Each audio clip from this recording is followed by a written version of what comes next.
अष्टावक्र गीता के व्याख्या में आप सभी का स्वागत है। आज हम लोग अष्टावक्र गीता के पहले अध्याय का ये 9 नंबर श्लोक की चर्चा करेंगे। ये श्लोक बहुत ही महत्वपूर्ण है और इसमें अष्टावक्र मुनि जो है निश्चय रूपी अग्नि जलाने की बात कर रहे हैं। तो ये निश्चय रूपी अग्नि क्या है, इसकी हम लोग इस श्लोक में व्याख्या करेंगे।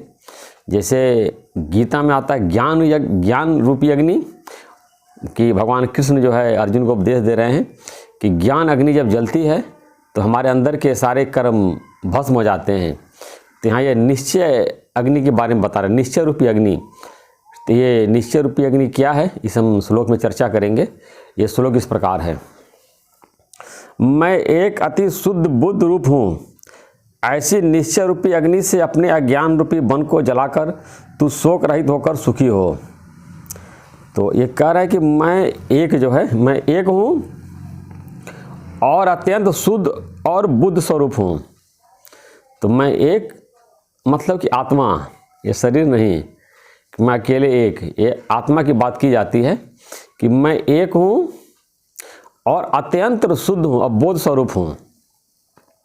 मुझको बोध करने की ज़रूरत नहीं है, मुझको जागृत करने की ज़रूरत नहीं है। अष्टावक्र मुनि राज जनक को बता रहे हैं तुम बोध स्वरूप हो, ऐसा अपने को जानो।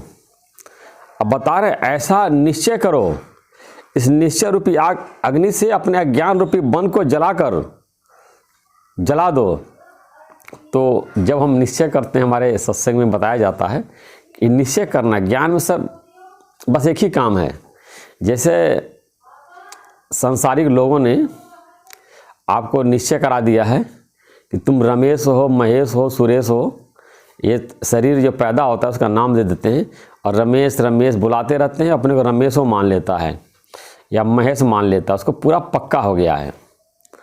तो अपने को ही निश्चय कर लेता है कि मैं ये शरीर हूँ। और शरीर के जो नाम माता पिता रख देते हैं वही अपने को मान लेता है और वही वो निश्चय कर लेता है। तो यहाँ अष्टावक्र मुनि दूसरे निश्चय की बात कर रहे हैं कि तुम निश्चय करो कि मैं आत्मा हूँ। अब यहाँ आत्मा तो उन्होंने नहीं लिखा हुआ है कि मैं चेतन आत्मा हूँ और शुद्ध स्वरूप हूँ। मेरे में कोई मन विकार नहीं है।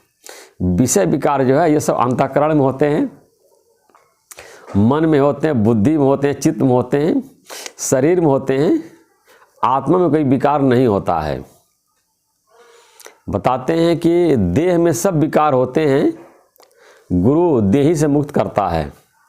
तो हमारे स्थूल शरीर, सूक्ष्म शरीर, कारण शरीर में सारे विकार होते हैं और इसी विकार से गुरु हमको दूर करता है।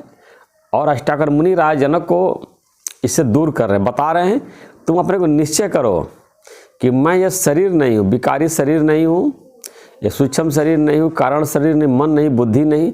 अपने को इससे अलग जानो और ऐसा निश्चय रूपी अग्नि जलाओ। और जब अग्नि हमारे अंदर जलती है तो हमारे सारे जो अज्ञान होते हैं, बता रहे हैं, शोक रहित हो जाओगे और सुखी हो जाओगे। तो जब हम ऐसा निश्चय करते हैं कि मैं आत्मा और शरीर नहीं आत्मा हूँ। अब देखिए इसको हम सरल भाषा में समझा रहे, श्लोक में नहीं लिखा हुआ है, इसीलिए गुरु की ज़रूरत पड़ती है कि गुरु इसको और स्पष्ट करें। बहुत सी बात जो है श्लोक में शब्दों में इसका नहीं लिखा गया है, लेकिन इसका निश्चय करने का मतलब ही जो शुद्ध स्वरूप है, जो बोध स्वरूप, वो क्या है? वो तुम्हारा स्वरूप है, वो तुम्हारा चेतन स्वरूप है, वो तुम्हारा जो है ये निज स्वरूप है। और वही परमात्मा का जो अंश है, जो है वही तुम हो, चेतन ईश्वर अंश, जीव अविनाशी, चेतन अमल सहज सुखराशि। तुम चैतन्य स्वरूप हो, तुम्हारे पर कोई मल नहीं है और तुम सुख की खान हो। इसी को जो है रोज़ सत्संग में निश्चय कराया जाता है। इसीलिए अब बोलते हैं कि सत्संग में बार बार क्यों आते हो, एक ही बात बार बार बताई जाती है। इसीलिए कि जो हमारे अंदर नाम पक्का हो गया है कि महेश का, रमेश का, कितने दिन पक्का होता है, 1 साल 2 साल। अभी जब आदमी बचपन में पैदा होता है तो उसका दिमाग जो है एकदम सफ़ेद पन्ने की तरह होता है। उस पर जो कुछ भी लीजिए, लिख दीजिए, तुरंत आदमी वो छप जाता है। अब कोई भी विद्या होती तो आदमी बचपन में बहुत तेज सीखता है, तो उसमें तुरंत पक्का हो जाता है। अब ये कि आदमी सत्संग में कोई बाल्यकाल में आता है, कोई आधे उम्र में आता है, कोई बुढ़ापे में आता है, तो इस तरह से बार बार उस जो पक्का हो गया है उसको हटाने के लिए, और जो ऊपर जो पर्दा आ गया, नाम रूप का पर्दा आ गया है कि रमेश नाम है, उनका रूप है, इस पर्दा को हटाने के लिए, मिटाने के लिए, बोध कराने के लिए बार बार ये सत्संग में बताया जाता है। एक ही बात बताई जाती, ज्ञान और ज़्यादा नहीं है, बस इतना ही है कि अपने को आत्मा जानना। अपने को तुम देह मान के जो घूम रहे हो कि मैं ये नाम हूँ, ये रूप हूँ, विकारी शरीर हूँ, ये सब भ्रम है। माँ बाप ने ये मिथ्या शरीर जो है, परिवर्तन शरीर है, इसका नाम रख दिया है और उसी को मैं मान लिया है। तो इसी को भुलाने के लिए, मिटाने के लिए, नाम भुलाने के लिए, रूप भुलाने के लिए और अपने स्वरूप को बताने के लिए, जागृत करने के लिए ये बार बार अभ्यास किया जाता है, तो हम इसको जान जाते हैं। बताया कि तुम बोध स्वरूप हो, तुमको बोध कराने की ज़रूरत नहीं है, बस भूल गए हो। या कहिए कि उस पर सूर्य के सामने बादल आ जाता है तो सूर्य नहीं दिखाई देता है, या कभी कभी हमारा लॉकेट पीछे चला जाता है तो ढूंढते हैं लॉकेट कहाँ गया, फिर देखते हैं कि लॉकेट हमारा पीछे चला गया, फिर उसको आगे कर लेते हैं। ऐसे हमारा शुद्ध स्वरूप पीछे चला गया है, या इस पर अज्ञान का बादल आ गया है, तो उसी को हटाने के लिए, छाटने के लिए बार बार अभ्यास किया जाता है। तो इसीलिए सिर्फ आपको एक निश्चय करना है कि मैं आत्मा हूँ। ऐसा जब निश्चय करते हैं तो धीरे धीरे निश्चय हमारे अनुभव में आ जाता है। और जब निश्चय ही नहीं करेंगे तो कैसे आपको अनुभव आएगा। अब आप निश्चय करेंगे मैं रमेश हूँ, मैं महेश हूँ, मैं दिनेश हूँ, ये 5 तत्व का जो विकारी शरीर है इसी को मैं मान लिया है, और इसी का जो नाम पड़ा आप मान लिया, आपने झूठी मैं को, झूठे नाम को आपने मान लिया है और उसको अपना स्वरूप मान लिया है। तो इस तरह से जो है आप भटक रहे हैं, दुखी हो रहे हैं, सुखी हो रहे हैं। तो यहाँ बताया कि जब आप जान लेंगे जो है तो सारे शोक जो है हमारे ख़त्म हो जाएंगे और सुखी हो जाएंगे। तो सत्संग में हमारे बताया जाता है कि thinking is not your real nature, शोक करना तुम्हारा धर्म नहीं है। गीता में भगवान ने अर्जुन को बताया है कि हे अर्जुन, शोक करना तुम्हारा धर्म नहीं है, अशोक तुम्हारा धर्म है। कोई तुम्हारा जो है चिंता करना तुम्हारे स्वभाव में नहीं है। तो स्वभाव के, हमारा आत्मा का जो स्वभाव है वो अशोक है, शोक रहित है। लेकिन जो देह का स्वभाव है और जो शरीर का या मन का, बुद्धि का, अंतःकरण का स्वभाव है, ये चिंता करता रहता है। सबसे बड़ा चिंता की मरने की, कि आदमी मौत का डर लगा रहता है। अब वो कितनी आश्चर्य की बात है कि हर व्यक्ति अमर है। पूरा गीता, वेद, शास्त्र, उपनिषद, रामायण में ये बार बार कहा जाता है कि तुम अमर हो, तुमने केवल कपड़ा धारण किया है और कपड़ा त्याग दोगे।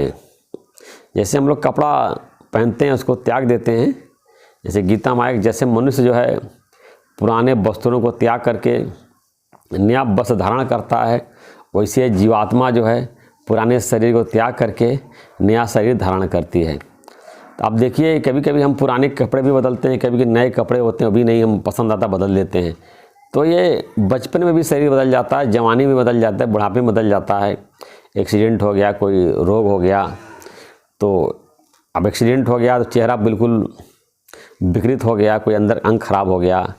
अपंग होकर जीने से अच्छा है कि देखता भगवान देखते कि इसके शरीर बहुत ज़्यादा डैमेज हो गई है, अगर बचेगा भी तो पूरी ज़िंदगी भर अपंग होकर के रहेगा, तो उसके प्राण को भगवान जो है शांत कर देते हैं।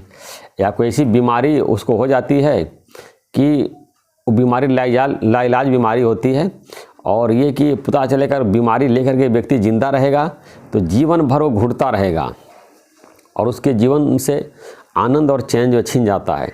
भगवान कहते हैं चलो इसकी ऐसी बीमारी है और इतना परेशान है, दुखी है, तो इसको और ज़्यादा कलेश नहीं सहा जा रहा, तो उसको प्राण शांत कर देते हैं और फिर दूसरा शरीर उसको प्रदान कर देते हैं। ये भगवान को अधिकार है, क्योंकि जो पैदा किया है उसको मारने का अधिकार है। कोई व्यक्ति जो है, इतने लोग मनुष्य हैं आज तक जो है रोबोट बना लिया, लेकिन किसी भी मरे व्यक्ति में प्राण आज तक जो है कोई भी साइंटिस्ट या वैज्ञानिक दुनिया के लोग जो है प्राण नहीं डाल पाए हैं। तो जो उसको प्राण डालने का अधिकार है तो उसको प्राण छीनने का भी अधिकार है। तो भगवान देखते हैं कि अब ये ऐसी इसकी बीमारी है या इतना इसको गंभीर चोट लग गया है या वृद्ध हो गया है, बिल्कुल शरीर इसके इतना है कि इसके लिए बोझ है, दुख का कारण है, तो उससे उस शरीर छीन करके और फिर उसको जो है नया शरीर प्रदान करते हैं।